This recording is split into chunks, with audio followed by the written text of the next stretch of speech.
Inilunsad na sa bayan ng Pakil sa Laguna ang mga modernong pampasaherong electric passenger tricycle na magagamit ng publiko sa kanilang pang-araw-araw na biyahe. Isa sa layunin ng pagkakaroon nito ay ang maging environment friendly ang operasyon ng mga tricycle sa nasabing munisipyo. Bukod sa hindi nagagamit ng gasolina, malaki rin umano ang matitipid ng mga operator sa pagkakaroon nito.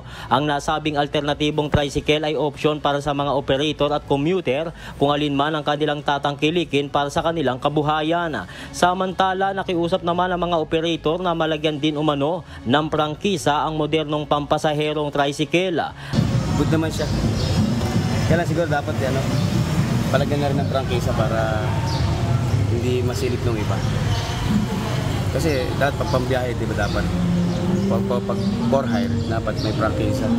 Nasa 12 electric motorcycle ang magagamit sa nasabing bayan at inaasahan na ito'y madaragdagan pa. Inilinaw naman ng alkalde ng Pakil, Laguna na si Mayor Bin Soriano na wala umanong mangyayari na pilitan sa mga pipili sa electric passenger tricycle.